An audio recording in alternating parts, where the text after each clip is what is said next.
Hello நண்பர்களே, ஒரு பொண்ணை வந்து 3 பேர் சேர்ந்து கெடுத்து மலை மேலே இருந்து ஒரு பள்ளத்துக்குள்ளே வந்து தள்ளி விட்டுறானுங்க. தள்ளி விட்ட பொண்ணு வந்து பார்த்தோன்னா, ஒரு காய்ஞ்ச மரம் இருக்குது, அந்த மரத்து மேலே விழுந்து செத்து போயிட்டா அப்படின்னு நினச்ச உடனே விட்டுட்டு போயிடுறானுங்க. ஆனால் வந்து அவள் சாகவே இல்லை. அங்கே இருக்க எறும்பெல்லாம் அவளை வந்து கடிக்குதுங்க. கடித்த உடனே வந்து பார்த்தோன்னா, அவள் சாகாமல் உயிரோடு தான் இருக்கா. உடனே வந்து அவகிட்ட இந்த லைட்டர் வந்து கீழே விழுந்திருக்கும். அந்த லைட்டர் வச்சு அந்த மரத்தை வந்து எரித்து அந்த மரத்துலேருந்து எப்படி கீழே வரத்துன்னு பார்த்தோன்னா, அவன் சுள்ளிலாம் இருக்குது, அந்த சுள்ளிலாம் வச்சு பார்த்தோன்னா அந்த மரத்தை எரிக்க ட்ரை பண்ணுறான். அந்த மரம் எரிஞ்ச உடனே வந்து கீழே வந்து இங்கேருந்து தப்பிச்சு போயிடணும் அப்படின்னு சொல்லிட்டு பிளான் பண்ணிகிட்ருக்கா. உடனே மேலே இருந்து தள்ளி விட்டவனுங்க அவள் செத்துட்டாளா இல்லையான்ட்டு செக் பண்ணதுக்காக அங்கேருந்து வேக வேகமாக வரானுங்க.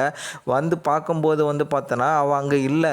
அங்கே இல்லையே, எங்கேயோ காணாமல் போயிட்டா. இவள் வந்து தப்பிச்சு போனால் நம்மளுக்கு தான் பிரச்சனை வரும்னு சொல்லிட்டு எப்படியாவது இவளை வந்து தேடி கண்டுபிடிச்சி கொன்னுடணும் அப்படின்ற மாதிரி பேசிக்கிறானுங்க.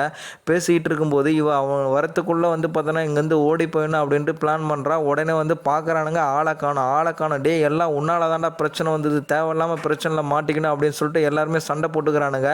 அவன் வந்து பார்த்தோன்னா இவங்க 3 பேரையும் வந்து தப்பிச்சு பழி வாங்குறான். இந்த மூவியோட ஃபுல் லிங்க் வந்து பார்த்தோன்னா டிஸ்கிரிப்ஷனில் கொடுத்துருக்கேன். இது வரைக்கும் நம்ம சேனல் சப்ஸ்கிரைப் பண்ணாதவங்களாம் சப்ஸ்கிரைப் பண்ணிவிடுங்க.